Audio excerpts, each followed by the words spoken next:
Hey, what's up, guys? Welcome back to a new episode of the Kevysie Fate podcast. But today this is a special episode, as I'm calling it, the Kevysie Fate with Vigilante Vibes to it. As we welcome to the show my great friend Megan. How are you doing, sis?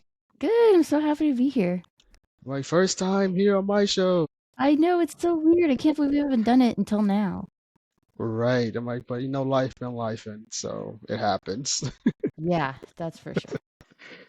But so introduce yourself to my audience and tell it like people that's new to you, like what you do. So, my name is Megan from the Vigilante Vibes podcast. I have a non-toxic Marvel podcast where I do deep dives into characters, I do reviews, I do a little bit of everything, but everything I do is very experience friendly. So if you have no experience in the comics, you will not be lost. Movie friendly, all of that. So it's really just a safe space for Marvel fans to like what they like or learn about something new. I have to watch your new episodes on your show. I'm a bit behind because I've been busy with a lot of different things. Life's be But life. yeah. But recently I know you was at San Diego Comic Con, I think it was. Yeah. How was that experience? Because I've never been yet. I haven't been to any Comic Cons yet, but that's one of the big ones. How was that experience? I'm pretty sure I'm still tired from it. Jesus. It is so much. You're running and running all day trying to make it on time because they scheduled the panels weirdly. And like some panels were a mile apart. So you're running in the San Yeah. Diego heat. You're waking up at 5 to get there at 5:30 to get in a line for something that doesn't open till 10 a.m. Oh God. You're getting back at your hotel at like 1 or 2. It's No. so much, but it's like, it's so fun because it's just a bunch of nerds, like all Hell yeah. living their lives. And where did you get Vigilante Vibes name from when you made your podcast? I've always wanted to ask you that. So the podcast actually had a different name before when I had a co-host, and I hated the name. I hated it so much. And I was like, we need to rebrand. This is it. I cannot do it. And this moron of an ex co-host shot down every idea, every single idea. And I knew he was doing it just out of spite, just Oh because God. he was awful, the worst. I hope everything sucks in life for you. So I Jesus realized he Christ. wasn't even paying attention. So like every week I would just say the same one. I would like, it's vigilante vibes. And he's like, oh my God, that's such a good one. Like, I've been saying this to you for 4 weeks. I liked Jesus it Christ. because in my mind, I'm working outside of the law to make Mm. a safe space for people. Just Right. living on these streets, just doing what I can. Oh my God, that's why I got into podcasting because I'm like I want to create a safe space and not deal with the toxicity of fandoms. Yeah. And also I use this podcast to vent sometimes, especially if my guest has a vent about stuff too, because it happens. Yeah, And that's true. I remember recently on Facebook on a post when people talk about Supergirl. So yes, I want to bring this up about the misogynistic stuff. And your comment, I just laughed like Megan said everything out of my head, so I don't have to say shit. I'm like she gonna handle it. Oh, you mean the Facebook post recently? Yeah, that post when they always bring up this argument talking about Alien and Terminator, and I'm just like, why do y'all always go to that same old recycled bull crap every single time? Because And it's like, Alien and Terminator is a two female characters that they're like, see, that's a right written character. I like female characters because I like them. Well, I'm sorry, but those female characters were written by a man with the characteristics of a man. You like yeah, men. literally, You like male characters. yeah, It's oh literally, that poster pissed me off. I was just waiting. I was like, please respond to me. Please do it. And he never did. And it was so annoying. And I'm still mad, but I am impressed he didn't delete it. right. I mean, I see he responding and responding to other people Just men. who are, I mean, the men of that commented, but the women that commented, I see no response. Yeah. And I'm just like, I don't understand little boys like you. I'm like, I was going to say something very troll-like, not out of my character, but in your group on that post. Yeah. But I was like, no, I'm just going to keep it civil, and Megan's going to handle it, so I'm good. When that So, post went into our approvals, for anyone interested, this is the Nerd Haven on Facebook. It's my yeah. non toxic nerd group. So we usually Mm-hmm. don't do rage bait like that. We don't usually let posts in. But when it got to approvals, me and my team that works in the group as well, it was sent to our group chat and they were like, so what do we do? Do we usually decline it, but we could just approve it and see what See what happens. happens. And I was like, approve it. I'll be there. I'll be right there. So Yeah, I honestly was shocked that it was approved because that post was so stupid to me, and yeah, it like I was don't. very stupid, but I feel like a lot Yeah. of those posts that they do need to get approved so they can see like, hey bud, you're on your own. Your Mhm. thinking is wrong. Yeah. And as a woman, like how do you deal with these type of toxic fans, especially with movies like Supergirl coming out or that came out compared to like other movies that they always complain about it bombed because it's woke or because it's this other type of bull crap they keep talking about. How do you handle that? Because I would be pissed off and go off on somebody. You just argue them until they block you. To be honest with you, like on threads, I just go and go until they want nothing else to do with me.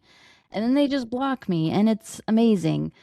A lot of people, we all deal with something like that, except if you're like a rich white male. They have God's favorites, I guess. But we all deal with some kind of bigotry like that, whether Right. it's transphobia, racism, anything. And I feel like there's always different ways to handle it. And a lot of these trolls online, they just want a response. They just want a reaction. So you don't give those trolls a reaction.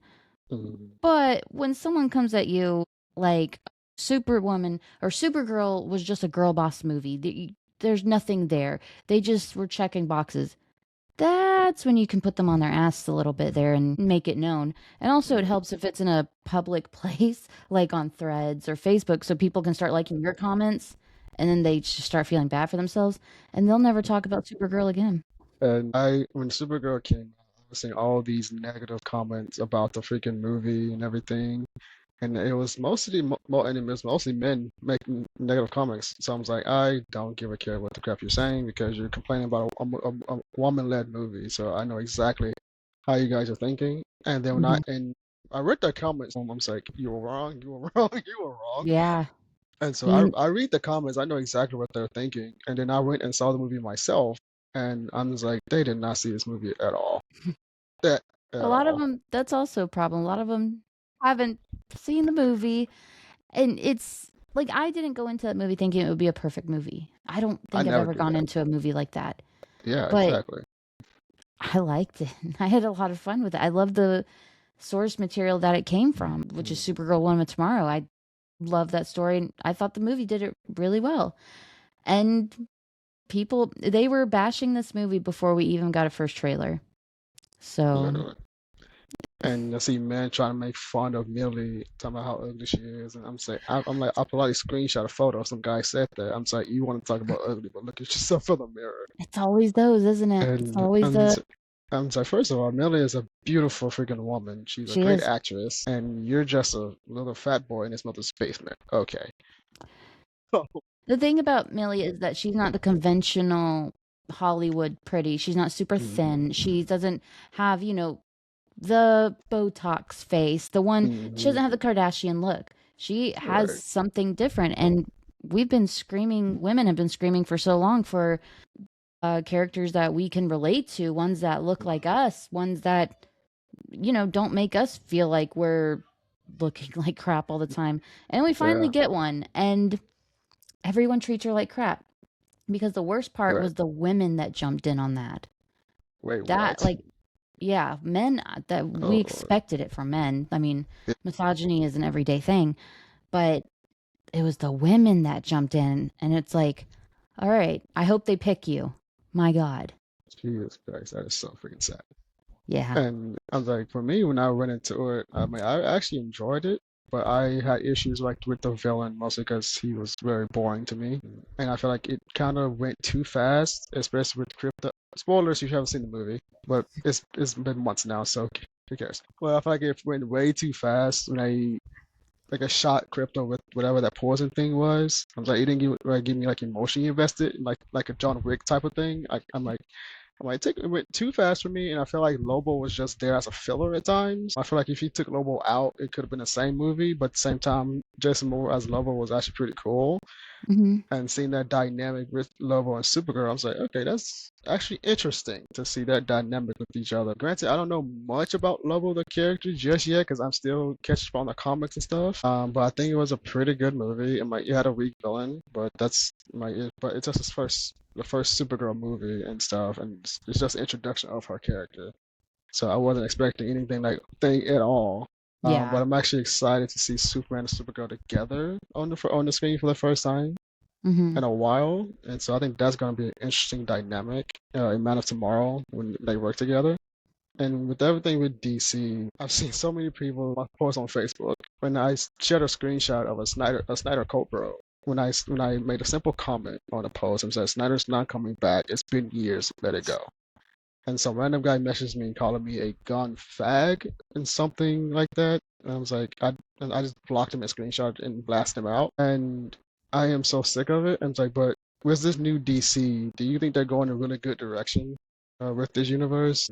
Do you think James Gunn done a good job so far from where it started to where it is going now? I do. I think he's giving the fans what they want. I think he's doing a lot of justice for these characters, and I think he's actively working to give you different types of superhero projects like Clayface or Creature Commandos or Lanterns and Superman. They're all so different, and I think that's the key right now when everyone says, Mm, oh, superhero fatigue.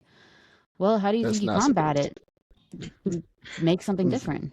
It's not superhero fatigue. Spider-Man is a perfect example that's made $1 billion in its opening weekend. Yeah. So it's not superhero fatigue. And speaking of Spider-Man, I've been freaking excited to ask you after we saw the movie. We was on Gary's show, hoping it wasn't that Sadie's character wasn't that character. So when you went to see the movie, how did you feel when that reveal happened? Before we break down the movie a bit. I saw And the spoilers, by movie. the way, to guys who haven't Yeah. seen it. So I disclaimer. saw the movie and I still part of me is like, but maybe it's not her. Like maybe maybe it's a different Jean Grey with the sister Sarah. But she I loved that movie. That's my favorite Spider-Man movie. I would die for that movie. But with Jean Grey in it, it could have been any mutant. It could have been any mutant. Why'd it Mhm. have to be Jean Grey? I think Sadie acted her ass off. I think she's an amazing actress. I think she did amazing in that role. She gave it everything she was supposed to give it and more. But I just feel like there's other characters, other mutants in the world she could be that's not Jean. Because I didn't get Jean. You didn't get Jean. Interesting. Because I know, because Jean's a very powerful character, and I Yeah. didn't really think her and Spider-Man would like make sense with each other. No sense at all. But like no sense whatsoever. But I understood it what they did with the story. But like you said, it could have been a whole different mutant they could have went with that would have made sense with Spider-Man. And this is actually is my favorite as well, Spider-Man. Because one, it's actually Spider-Man because he's relatable and he's grounded like he's supposed to be. But my favorite part was the dynamic between Spider-Man and Punisher. Spider-Man and Punisher was actually funny as hell to me. And I actually like that. They actually did not water down Punisher in this PG-13. When I watched the movie and seen Punisher take a nap, I'm like, oh, John's a hypocrite because his comment about naps. So I was like, he doesn't take naps though. So why is he napping? I'm like, oh, it's a crack a joke. He doesn't trust people who take naps. So it's like, Right. can we trust you? Oh my God, right. But what did you like rate the Spider-Man movie when you watched it? Probably 9.5 out of 10. My only Nice. problem is like it didn't have to be Jean Grey. Drink. And a lot of people say, "Oh, but she makes a really good Jean Grey, a young Jean Grey that hasn't met Professor X yet." How would you know that? I was like, we When don't we really met know Jean that Grey, just she was yet. meeting Professor X. How Yeah. would you know that? Yeah. I Like, was like, we really just don't know stop. Just say about you that like the yet. character in the movie. It's fine. I'm not gonna be mad. I get it, Right. but like, calm down. Right. No, and you're gonna see Jean Grey again in Secret Wars. Now we can actually Yeah. say that. So I'm like, okay, that's interesting. But I kind of didn't like how they left her character off, but at the same time I understood it, if that makes sense. What do you mean? But it's going to be an interesting dynamic to see how she works with everybody Secret Wars, and then we got the new Cyclops that just got cast, and then the new Emma Frost. Oh And for yeah. those that don't know who, I don't really know Emma Frost's character as much.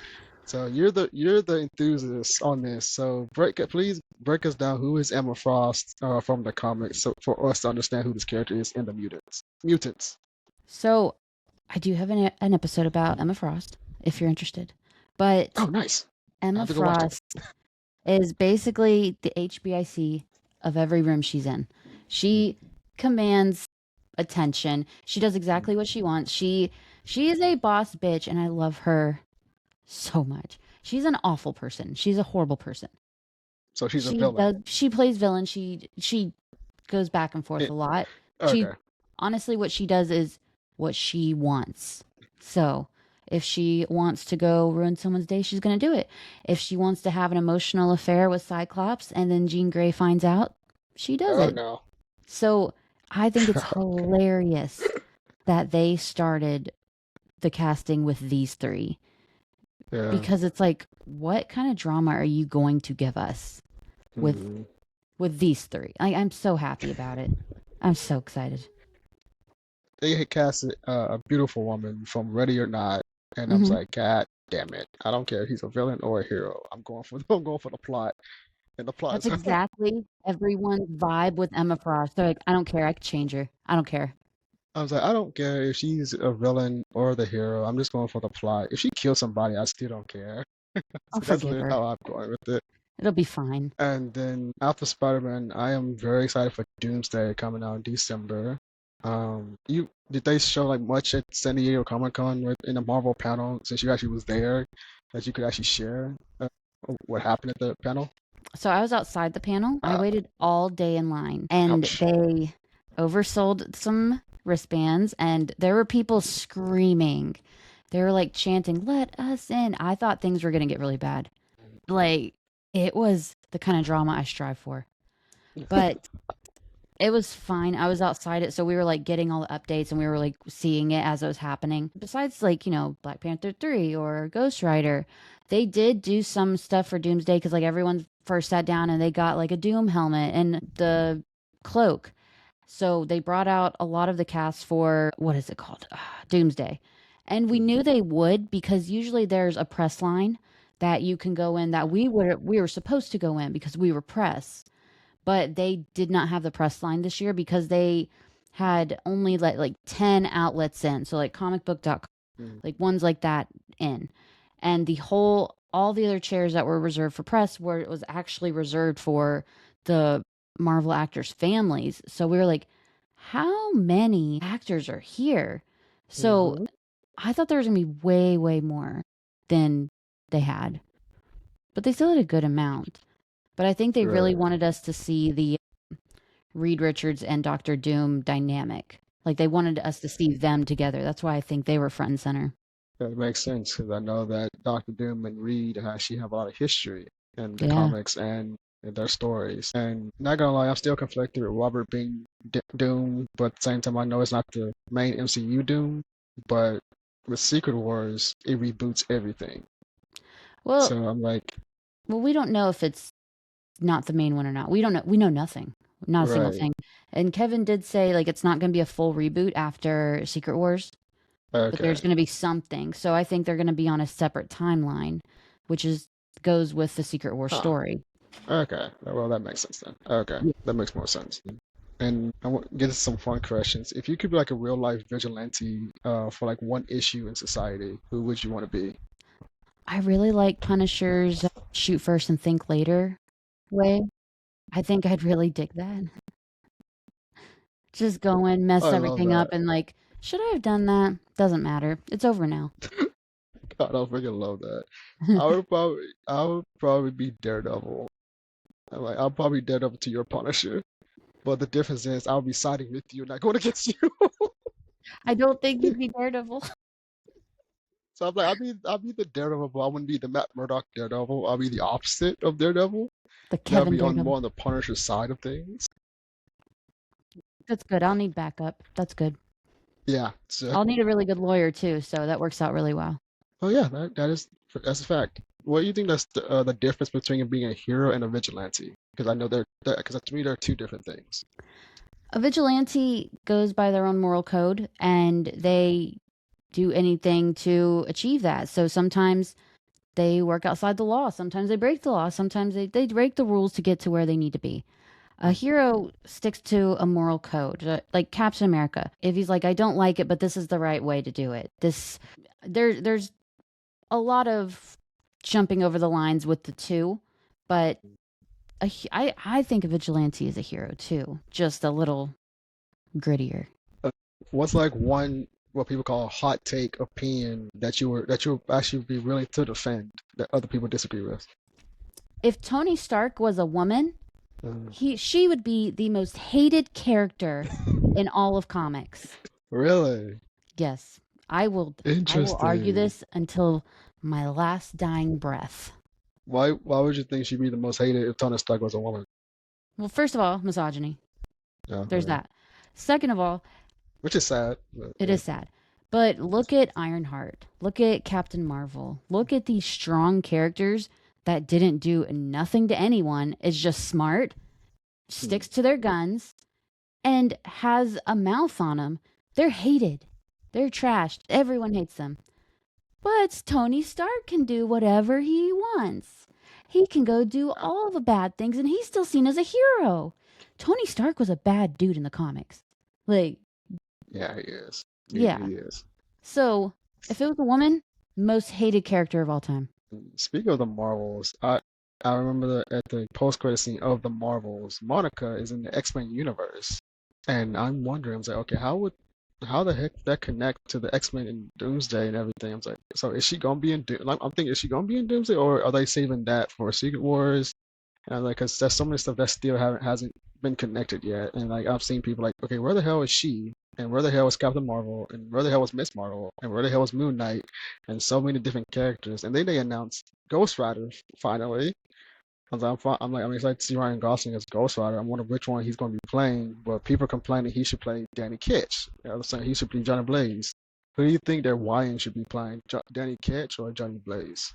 Danny Ketch, he's the older one. Ah, for real? Did not know that. I thought Yeah, Johnny was Johnny Blaze is the younger one. Danny Ketch. Yeah, Danny Ketch, he's in his early to mid 20s. Johnny Blaze, I want to say is younger in the comics at least. Oh, he's in his late to mid 30s, 40s. I was wrong. It should be Johnny Blaze. So Yeah, Johnny so is the oldest one. Okay. Johnny Blaze. And they're just so annoying because when you read their comics, Mm. I love no, I love the Ghost Rider comics, but it's Yeah. like you're reading it, you're like, who am I reading today? Because there's a lot of times they just show you Ghost Rider, and I'm not as skilled to picking out like some people are like, oh, you can see on their motorcycle that that's clearly Danny Ketch. It's like, how do you know that? Right. How do you do that? Yeah, but I'm interested. I like when an actor is really, really into a role and they get it. He's been talking about Ghost Rider for years. So, Yeah, I see. yeah. So I'm very Yeah, I excited to saw see him play that it. he was the one that pitched the idea to Kevin. I don't know. Because I heard Josh Horowitz was the one. So I don't know. I'll never Interesting. know. Interesting. Yeah. If you could like spend a day living as any superhero or any anti-hero, who would you want to be? Man, probably Venom. Because you could just hop Oh, from really? person to Interesting. person, Yeah. doing your thing. Like, that sounds like fun. Like, get a Venom horse. Okay, that Venom horse was hilarious in that I movie. loved the I'm Venom not gonna horse. lie. Oh my Anyone that God. hates the Venom horse hates me. And if you could like, as a podcaster, if you could interview like any fictional character from any universe, who would it be and why? Oh, that's a good question. You want to do someone that you're going to get a lot of attention from because you're a podcast. Yep. But there's so many characters like heroes and villains that won't tell you anything True. because you're a podcast. So they don't want anything out in True. the open. So you want someone that'll talk and someone that knows how to go about it. So probably Wonder Man, or they're in the show Wow. business. That Yeah. they would know how to do it. Wonder Man's like my favorite show. It sucks they canceled it, but I'm hoping there's like a movie or something that he's gonna be in. And I saw a report saying that the contract was already signed and everything ready to go. And so it's like, and they say it wasn't Kevin Feige that canceled it. It's like, okay, so it was Disney then? It So was why the hell it did was Disney cancel it then? the That's my new question. guy, Joe or whatever his name is. He canceled it. Idiots. Jeez. And And he was the then one that approved the second season. So it's like things are not going I well. I don't understand some of these people. I'm going to be honest. And Yeah. then you cancel Wonder Man, you cancel Blade. That's been for 7 years. I'm like, well, you had an awesome actor to play Blade, and you gave him nothing. You had him for 7 fucking years. Like, come on, you couldn't do anything with Blade. Like, it's not that hard to do a Blade if you understand And the character. well, if the rumors are true from the scripts, they did not understand the character. Jesus They Christ. didn't. That I honestly, I think if we would have gotten a Blade movie, it would have been bad. I think it would not have gone well. Really? Yeah, because at that point in Marvel Studios, everything was a mess. Kevin Feige was just not that involved, and we got some trash stuff that I didn't like personally. But I think pushing it made the most sense. But I hate how the actor was treated. Mahershala Ali, he trained for over a year for this role. He was Yeah. left in the dark. He had no idea what was happening. That's why he's speaking out about it now because now he knows. Oh my God. And you know, with Marvel, well, with James Gunn, if you could name a soundtrack about your life, what song would it be? Higher by Eminem. Oh, that's a good one. Thank you. That's a good one. I've never heard nobody say that yet. Damn, that's a good one. That's better than mine. If I'm being Yours. honest. Linkin Park, Nom, the song That's a Nom by good one. Linkin Park. That's a sad Yeah, one, but like, are you okay? yeah. If you saw me growing up, you know why. Holy Yeah, shit. that's a whole different story. I'll tell you back that in the sequel to this episode. What's like your ultimate dream guest that you would love to be on your show? Kevin Feige. Not obviously. Really Well, obviously, interesting. like you want the head of Marvel, but it's also like, do you know what a get that would be? He does like one interview a year, nothing else. So That would be hard. That would be hard. do you know what a unicorn of a interview that would be? Ah, The only way you'll probably catch him is if media hires you to interview him at one of his events he actually show up to, like I at need. Comic Cons. I would need blackmail. I feel like that's the only way to make it happen. I need some dirt on him. Oh my God. Hmm. We'll get Now, this is started the on this first time ever immediately. doing this thing. Finish this sentence. The world would be a better place if people just what? Let people be happy. Yeah, I agree. I agree. I agree with that one. What would your answer be? Shut the fuck up. I was like, I'm being honest. That's fair. But I agree. yeah, I was like, just shut up. Just shut up and listen for once. Just shut up and Yeah. listen. Or stop labeling people. I Because I like feel like that one there's a too. big Yeah. divide. Like, oh, you're right, you're left. You like this, you like that. You're this, you're that. It's like, can we just stop? And I've seen like this huge controversy about the people bringing the race card stuff because how a lot of black characters have been getting canceled projects. As a black person, I honestly don't care. I'm going to be honest because one, I don't get emotionally attached to these. I just know show business is business at the end of the day. Hmm. And I'm like, I'm still excited to see the new Black Panther. He looks just like there's going to David be playing. Johnson? Yeah, David playing T'Challa Jr. He looks like the spinning image of Chadwick and Lupita. So I was like, that is a good freaking casting. It is a good casting. I I'm was like, really happy good about it. Lord, Riot, you bastard. You're going to make us cry again. Good Lord. It's coming. We're all gonna cry. It's coming. I was like, damn it, Ryan. And then hearing about how how you casted him, it was like a phone call. And Ryan instantly called Kevin. He said, I feel it in my soul. This is the guy. This is my T'Challa Jr. And now I see why. I was like, the dude's freaking humble. Yeah. And he is so laid back. And I'm like, I'm freaking excited to see this dude play T'Challa Jr. because he looks just like him. He's also like, he's not a very well-known actor. I think that makes it better. But he Mhm. is known. I was like, from his performance in Alien Romulus, I think he was pretty cool. And I think he was like in other projects. I think the Stephen King movie was he The Long Walk? I think it Yeah. was that that was.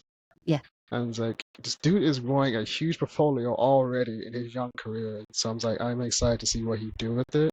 And I've seen you make posts about the the project's being canceled. Like, what is your take on this? On basically on this so-called controversy that people keep calling controversy, which I really don't really think is controversy. I'm like, it's business at the end of the day. I think there's something to say about going out of your way to cancel a project that you already greenlit that was supposed to be starting work next month that is Emmy nominated, and you canceled that one with no talks to the writers, no, the actors had no idea. They just found out. I think there's some merit there that, like, okay, something weird's going on. I think that with Blade, I don't think it has to be a race issue. I think it's more of a quality issue. But Mm-hmm. also, I think they don't want Mahershala Ali as Blade. I think a lot of it's that they just left him on the sidelines because he still hasn't made a Blade movie. But I don't think we're not going to get Blade because we have Ghost Rider, and that's just a skip away from Midnight Suns. So we already have Werewolf by Night and Moon Knight, so it's right there. But the Wonder Man thing, you'll never beat the allegations for that because there is no reason in the world to do that unless you have another announcement to make about Wonder Man. Right. I agree. I agree. So I think we'll find out if they don't announce anything about Wonder Man at D23. I'm gonna call racism. Awkward. That's a lot of issues going on in that department. But I want to close this out on a good note and not get into that situation. Let's get into more vigilante vibes. What do you hope people take away from listening to your show? Because I frequently listen to it all the time. I need to catch up. But for you, actually, what do you want people to take away from your show? I want people to go in not knowing much about the comics and then go out wanting to know more. I want to make more comic fans. I want people to feel like they have a place that they know will not lean into the toxicity or rage bait of so many other channels that they like to do that. You'll never hear me call something woke. You'll never hear me complain about a gay character. And it's like, I just feel like there's so much toxicity in the Marvel fandom, and I just don't want any part of it. I just want to be a fan and have a place to be a fan. Agreed. And I've seen the toxicity on both Marvel and DC because one side talking about Dave Cornswear is not Superman accurate, talking about Henry Cavill is accurate, and yada yada yada. And I'm just like, I don't care. I like both of them. I'm just gonna have fun with whatever I get and stuff like that. And it's so freaking annoying. What do you want your podcast to look like 5 years from now? I don't know. I think about that a lot. I don't know. I don't want it to look like anything else. I don't want it to look like someone else's thing. So I think in 5 years, it's going to be exactly where it needs to be, somewhere different. Yes, hopefully it'll be where you'll be the journalist interviewing Kevin Feige He'll be instead of there. I swear, give me 5 minutes alone with him. I could turn yeah. Marvel around. Yeah, I'll I was get like, it. get a real fan and not these influencers. And it's like, I mean, Yeah. hire Vigilante Vibes. She'll actually give you the real inside scoop, unlike these influencers. What is one message you would give to someone who's afraid to start their own creative journey, like in podcasting or just creating in general? Just do it. Like, what's the worst that can happen? Someone doesn't like your video. Someone doesn't watch it. Who cares? Right. Wait, just do it. It's fun. It's nice to have your own space. It's nice to call the shots and just have your own space. Make it whatever you want and lean into it because it's an inflection of you. It's a part of you. You're sitting here worrying about whether you should do it or not. You're just wasting your time. You're going to end up doing it anyways. And we all want to see it. And the podcast community is amazing. So It really is. we'll take you in. It really is because I was nervous doing my own podcast for a while. I was a guest for like up to a year, and I started thinking about. I was like, could I host my own? And I'm like, could I hold a conversation? Is the other question. I was like, especially as a very introverted person, I was like, well, I think I can do it. So I tested it out, and as you can see, I'm still here. You're doing great. So I'm a prime example. I'm just like, just get out your comfort zone. Don't be afraid to do it because I was freaking terrified out of my mind doing it. Life's too short. It really is. I get to create a space to meet other creative people and just Mhm. have fun. And like, I got into creating my own comics because I wanted to get people reading and get out of media for a while. And my imagination is so huge, I want to share it with people. Mhm. And that's why I also started podcasting because I want to also share a space for other people to express their selves too. And a lot of times, there's been times I've been called a therapist. Well, because the feedback I've gotten saying that people love how I let people just be comfortable and just themselves and how I listen to everybody. Someone just needs someone to talk to that just needs to listen. I'm just like, if you need to vent my ears off, I will stop what I'm doing to do to listen. I know you're not asking for any type of advice. I'm just gonna freaking listen. Just don't be afraid. Just be you and just have fun with it. Now, if you could talk to the version of Shelf who first started Vigilante Vibes, what would you tell them? To ditch that co-host and go on your own, because it was very toxic. I didn't want to do it. It didn't feel right to me, and now it feels right. Hell yeah. Yeah. And when people hear the words Vigilante Vibes, what do you hope they think of? Me. Hell yeah. Hell yeah. And now, where can we follow you so we can watch your show and everything you do? You can look me up anywhere, Vigilante Vibes Podcast. I am everywhere except TikTok and Twitter. But everywhere else, like YouTube, Facebook, Blue Sky, Instagram, Threads, all those good places. Heck yeah. And and one funny thing, what is the most anticipated movies you're actually looking forward to the rest of the year? Doomsday. That and what is it called? Prime Time? The A24 movie with Robert Pattinson where he plays Oh yeah, I just saw that trailer. Yes. it's like Yeah, the that looks very Catch a Predator interesting. guy. I want to see that Yeah. so bad. It looks very interesting. Robert Pattinson is a freaking awesome actor, and I was British very actors are really shocked. kicking our asses. Yeah, I was very shocked with him as Batman, but I'm like, even though I'm kind of tired with the delays for Batman 2, but I'm still going to see it, obviously, because I'm a freaking nerd. I love him as Batman. So Love it's it. like, but it's going to be interesting. But you can follow me at Facebook at I am Kevysie, and my company Kevysie on YouTube and Instagram, and my main Instagram is I am Kevysie official. And my business are tagged on my bio on there. And you can also find Kevysie Fate on wherever you watch podcasts or listen to them, like Spotify, iHeartRadio. And make sure you go watch Vigilante Vibes podcast. It's freaking awesome. If you're new to comics, I recommend go watch her show. You don't have to, even if you want to go back to the very beginning, watch her show because it's a fantastic show and you're gonna learn a lot. And don't be a dickhead. That's it. Just don't be a dickhead. But That's what Cassie Lang says. Don't be a dick. exactly. Yeah. So I'll see you guys next time on Kevysie Fate. See ya.